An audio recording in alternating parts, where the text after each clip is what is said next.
তো দেখো, র্যাপার দিয়ে আমি অনেকবার তোমাদের সাথে শেয়ার করেছি কিভাবে শার্ট দিয়ে ব্রালেট দিয়ে পরা যায়। ওটা এখন সবাই মোটামুটি জেনে গেছো। তো আজকে আমি শেয়ার করব শাড়ি দিয়ে র্যাপার পরা কিরকম ভাবে পরতে হয়। সেটা খুব ইজি, সেটা শেয়ার করলাম না, সেটা অন্য কোনো সময় শেয়ার করব। আজকে জাস্ট আমি একটা কটন, এটা কেরালা কটন শাড়ি একটা, তো এটা দিয়ে আমি র্যাপার পরেছি, কিন্তু র্যাপারটা পরেছি একটু অন্যভাবে। পুরোটা মনে হচ্ছে আসছে না। তো র্যাপারটা পরেছি আমি, দেখো এইভাবে এইভাবে র্যাপারটা পরেছি। এক সেকেন্ড দাঁড়াও।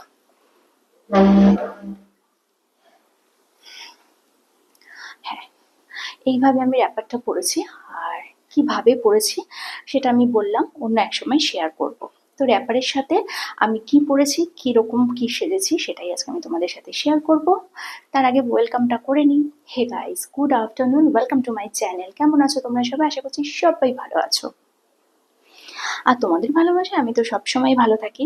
সো দেখো, একটা র্যাপার আমি পরেছি, সরি, একটা শাড়ি কেরালা কাটনকে আমি র্যাপারের মতো পরেছি, কিন্তু আঁচলের পোর্শনটা দেখো নর্মাল পেটিকোটের ওপরেই আমি পরেছি, কিন্তু আঁচলের পোর্শনটা আমি একটু এরকম তুলে নিয়েছি। তার কারণ হচ্ছে এই পোর্শনটা নর্মাল দিলে দুটো জিনিস হচ্ছে, এটা শাড়ির আঁচল সেটা বোঝা যাচ্ছে, হ্যাঁ বলতে পারো এমনিও বোঝা যাচ্ছে, বাট এটাকে কন্ট্রাস্টে বেশ ভালো লাগছে। দেখো পেছনে এই মোটিভটা পড়েছে আর সামনে পড়েছে এরকম একটা মোটিভ। কেমন লাগছে টিপস আর ব্যাগ এরকম ভাবে পরে? আর এই জুয়েলারিটা তোমরা দেখেছো, তবু বলিনি, আমি পরে নিয়েছি এরকম একটা জুয়েলারি। আর তার সাথে নিচে একটা স্কিন কালারের ব্রালেট পরে তার উপরে একটা এরকম শ্রাগ পরে নিয়েছি। বাট শ্রাগটাকে পরেছি একটু ডিফারেন্ট ওয়েতে। আমার ব্যাক পোর্শনটা এরকম ভাবে হাফ ওপেন আছে, অ্যান্ড সামনের পোর্শনটা আমি এরকম ভাবে জাস্ট এই ব্রালেটটাকে এরকম ভাবে কভার করে নিয়েছি। আর এটার সাথে আমি এরকম জুয়েলারি পরেছি, তোমরা ইচ্ছা করে জুয়েলারি নাও পরতে পারো, এটা না পরলেও কিন্তু বেশ ভালো লাগে। তো লুকটা একবার দেখে নাও। আমি এরম ভাবে অন্য একটা শাড়ি দিয়ে আবার পরে আসবো, তোমরা বলবে কোনটাতে আমাকে বেশি ভালো লাগলো। সো কেরালা কাটনে ব্ল্যাক শ্রাগ দিয়ে আর একটা স্কিন কালারের ব্রালেট দিয়ে যে আমি পরেছি এরকম জুয়েলারির সাথে কিরম লাগছে বলবে। আমি নেক্সট যে ড্রেসটা পরবো সেটায় থাকবে আরেকটা টুইস্ট, তো ওয়েট করো।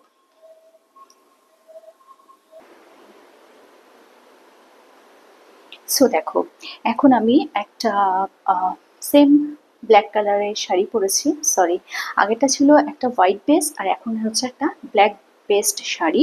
অ্যান্ড ব্ল্যাক বেসড এই যে শাড়িটা পরেছি এর সাথে আমি পরে নিয়েছি একটা ব্ল্যাক ব্রালেট পরে নিয়েছি। অ্যান্ড ব্ল্যাক ব্রালেটের সাথে কিন্তু আমি যেটা পরেছি সেটা হচ্ছে দেখো একটা হোয়াইট শ্রাগ। এটাতে কি হয়, একটা কন্ট্রাস্ট হয়েছে। এবং দেখো আমি পেছনে পোর্শনটাকে এরকম করে নিয়েছি, যাদের মনে হবে যে না এতটা শো অফ তারা করবে না, তারা একটু ঢেকে ঢুকে পরবে, তো তারা কিন্তু পুরো শ্রাগটাই শ্রাগের মতো পরতে পারে। বাট এটা আমি পরেছি, এটা আমার চয়েস। অ্যান্ড এখন কিন্তু আমি কোনো জুয়েলারি পরিনি, শুধু কানে এটা পরে আছি, কেননা আমার মনে হয় সব কিছুর সাথে জুয়েলারি ঠিক যায় না।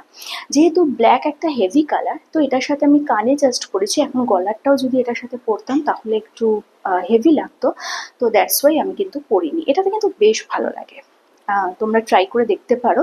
অ্যান্ড ইটস লুক অসম, ভীষণ ভালো লাগে। ওই যে বললাম, স্টাইল তো নিজস্ব আর ফ্যাশন হচ্ছে ট্রেন্ড। তো নিজস্ব যখন স্টাইল, তো স্টাইলটাকে আমি আমার মতো করব, আমি যেটা ক্যারি করতে পারি, যেটা আমি কমফোর্ট ফিল করতে পারি, এবং অবশ্যই যেটা আমাকে ভালো মানায়, তো সেটাই আমি ট্রাই করব।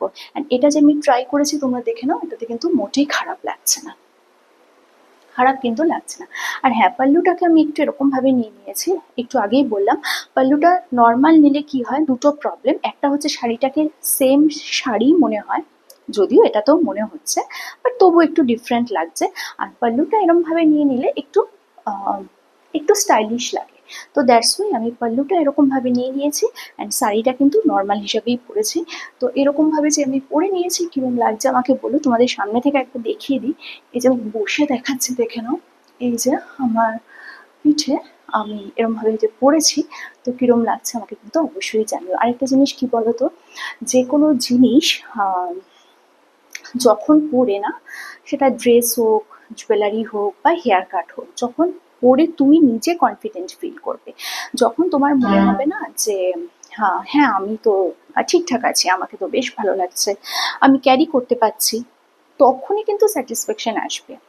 দেখবে তুমি যখন পার্লারে চুল কাটতে যাও, যতই তোমাকে এক্সপার্ট বলুক না কেন তোমাকে ভীষণ সুন্দর লাগছে, তোমাকে ভীষণ ভালো লাগছে, ততক্ষণ কিন্তু সেই স্যাটিসফ্যাকশনটা আসে না যতক্ষণ না তুমি স্যাটিসফাইড হচ্ছ।